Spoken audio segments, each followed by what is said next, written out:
হরে কৃষ্ণ। আসক্তি অর্থাৎ অনুরাগ, কোনো বিষয়ের প্রতি গভীর আকর্ষণ অনুভূত হওয়াকে আসক্তি বলে। সাধারণত জীবাত্মা একটি জড় শরীর প্রাপ্ত হয় এবং সেই শরীরে রূপ, চক্ষু, কর্ণ, নাসিকা, জিহ্বা, ত্বক আদি বিভিন্ন প্রকার ইন্দ্রিয় রয়েছে। এই ইন্দ্রিয়গুলোর মাধ্যমে জীবাত্মা বিষয়ভোগ করতে চায় এবং এই বিষয়ভোগ করে জীবাত্মা অনিত্য সুখ অনুভব করে। আর এই অনিত্য সুখের জন্য জীবাত্মা দেহটাকে নিজের স্বরূপ বলে মনে করে সেই বিষয় ভোগ করার জন্য বিষয়ের প্রতি গভীরভাবে অনুরক্ত থাকে, আসক্ত থাকে। আর এই আসক্তিটাই হচ্ছে জীবাত্মার এই জগতের বন্ধনের মূল কারণ।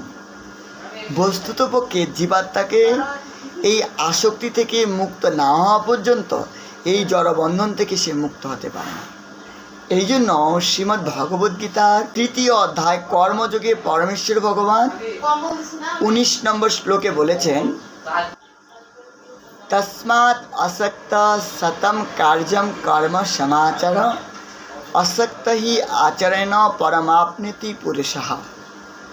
অর্জুন, অতএব তুমি অনাসক্ত হয়ে শাস্ত্রোক্ত ভগবান কর্তৃক নির্দেশিত কর্মসমূহ করো।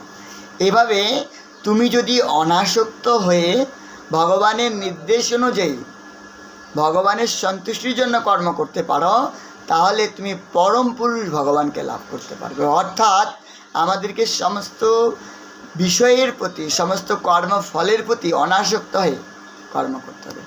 কর্মণি এব অধিকার আসতে মা ফলেষু কদাচন। কর্ম অধিকার রয়েছে, ফলে তোমার কোনো অধিকার নেই। হ্যাঁ, সেই জন্য তস্মাৎ আসক্ত, ভগবদ্গীতায় ভগবান বলেছেন আমরা যেন অনাসক্ত হয়ে কর্ম করি। তাই আমাদের সমস্ত কর্মকে আচরণ করতে হবে অনাসক্ত হয়ে, ফলের প্রতি কোনো আসক্তি রাখা যাবে না। তবেই আমরা কর্মবন্ধন থেকে মুক্ত হব এবং যে কর্মের যে পরম নিয়ন্তা পরমেশ্বর ভগবান তাকে প্রাপ্ত হতে পারব। হরি বল।